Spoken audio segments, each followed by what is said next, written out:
जय गुरुदेव। दशम प्रकाश दीक्षा। दीक्षा का स्थान।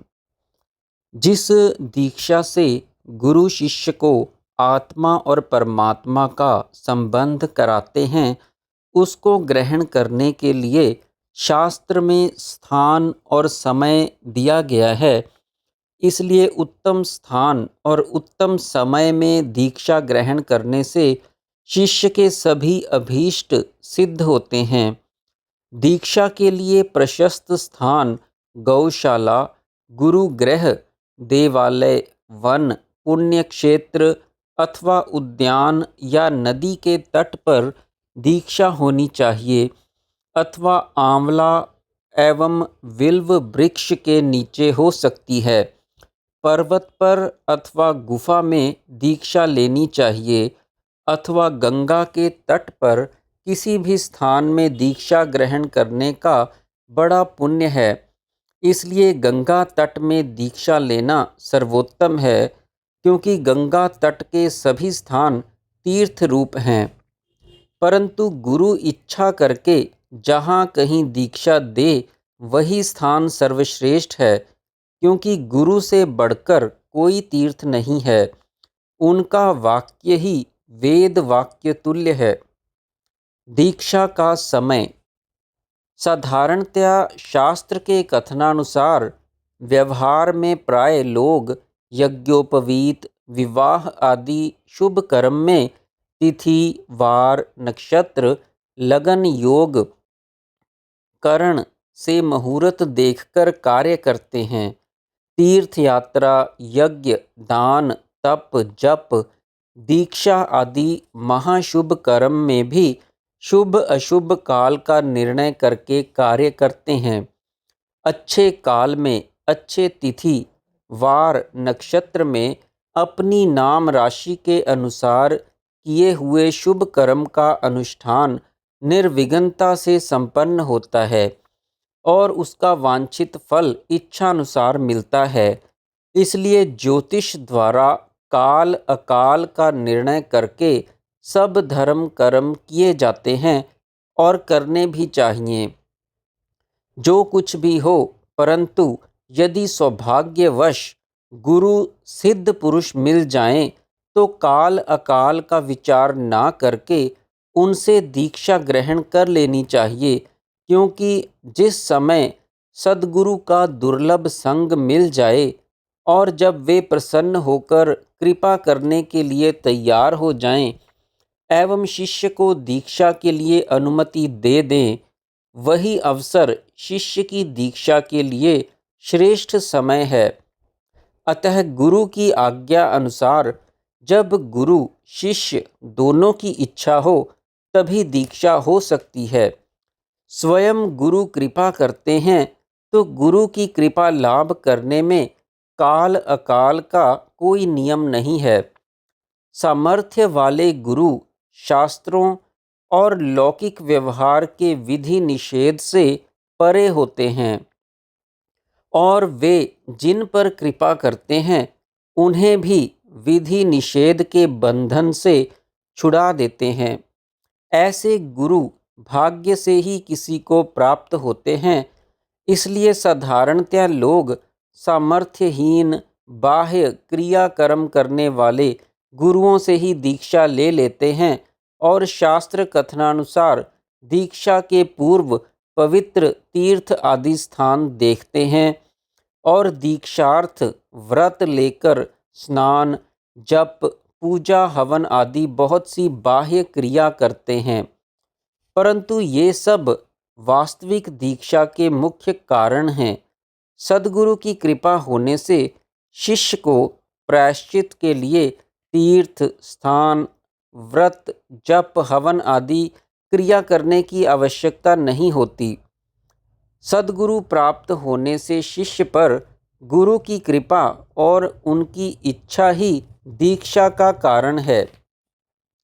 गुरु यदि कृपा करके शिष्य को अपने पास बुलाकर दीक्षा देवें, तो लगन, तिथि, वार, ग्रह, नक्षत्र, राशि आदि मुहूर्त के लिए किसी प्रकार का भी विचार कभी नहीं करना चाहिए। क्योंकि जिस रोज गुरुदेव संतुष्ट होकर दीक्षा देते हैं, वही रोज तिथि, वार, ग्रह, नक्षत्र, राशि आदि सब यदि निषिद्ध भी हों, तो भी गुरु की कृपा से वे सब शिष्य के लिए शुभ हो जाते हैं। इसलिए सामर्थ्य वाले गुरु की आज्ञा अनुसार शुभ अशुभ लगन में अथवा किसी भी तीर्थ में गुरु की आज्ञा अनुरूप विशेष रूप से दीक्षा कार्य संपन्न होना चाहिए। उसमें शुभ तिथि, व्रत, पूजा की भी आवश्यकता नहीं होती और न स्नान, संध्या, तर्पण, जप, हवन आदि क्रियाओं की आवश्यकता है, क्योंकि ये सब बाह्य साधन ज्ञान के कारण नहीं हैं। अतएव देश, काल, तिथि, वार एवं स्नान, संध्या, पूजा, हवन आदि लौकिक क्रियाओं की ज्ञान अपेक्षा नहीं करता। सिद्ध पुरुष की कृपा दीक्षा ही ज्ञान का कारण है। जिस दिन गुरु प्रसन्न होकर दीक्षा देते हैं और शिष्य ग्रहण करता है, वही दिन शुभ है। गुरु की दीक्षा देने और शिष्य की ग्रहण करने की इच्छा जब हो, वही दिन गुरु की कृपा का महा उत्तम समय समझना चाहिए। गुरु और शिष्य की इच्छा ही दीक्षा का शुभ समय है। दीक्षा ग्रहण की विधि।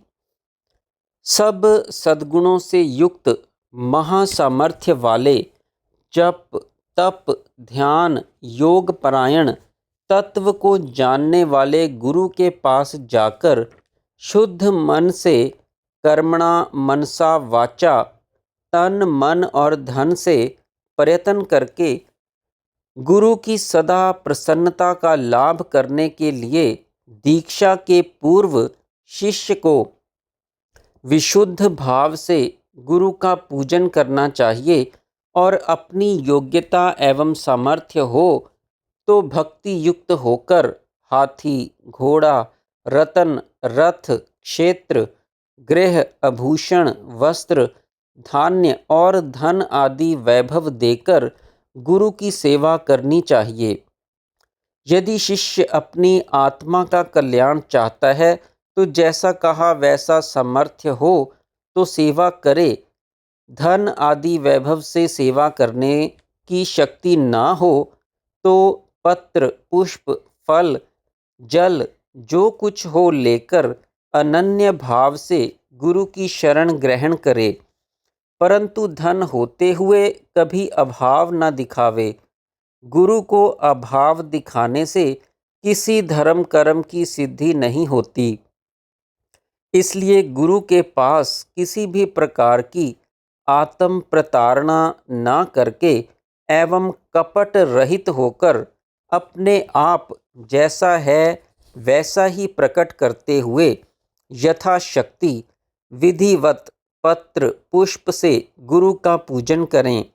इसके पश्चात सरल मन से अपने वास्तविक भाव, कर्म अकर्म, पाप पुण्य जो कुछ किए हैं और करने की इच्छा है, वे सब गुरु के सम्मुख निवेदन करके उनके मन का संतोष साधन कर उनसे दीक्षा मंत्र ग्रहण कर क्रम से लाभ करें।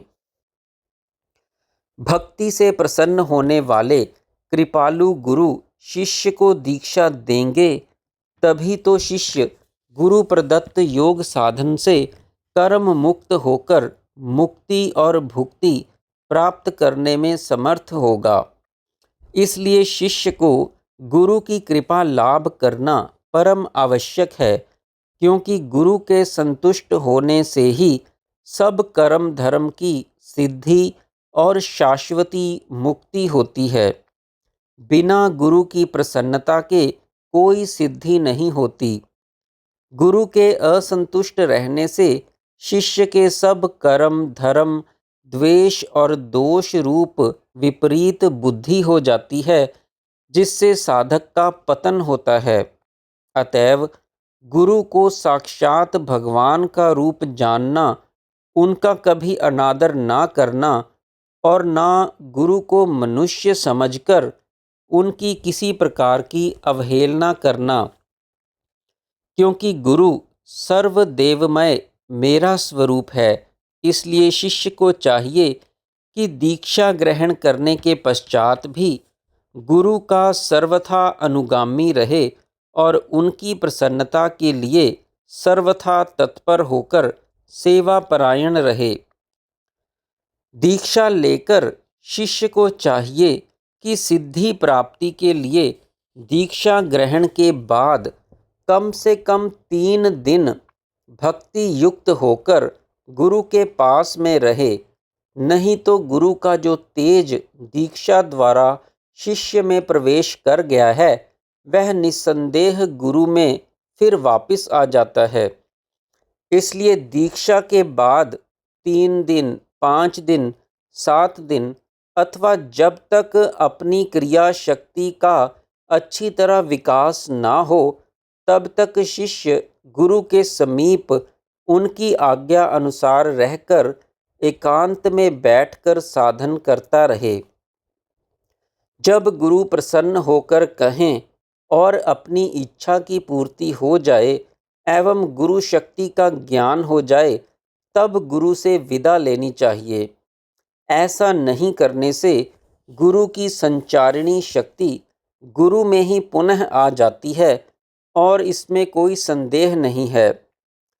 दीक्षा लेकर चले जाने के बाद नित्य प्रति योगाभ्यास नहीं करने से अथवा गुरु के प्रति उदासीन रहने से या गुरु से संपर्क ना रखने से गुरु की संचारिणी शक्ति की क्रियाएं मंद हो जाती हैं, शरीर में नाना प्रकार के रोग उत्पन्न करती हैं और धर्म कर्म में साधक की विपरीत बुद्धि उत्पन्न करके नष्ट हो जाती हैं, जिससे दुर्भाग्य होता है।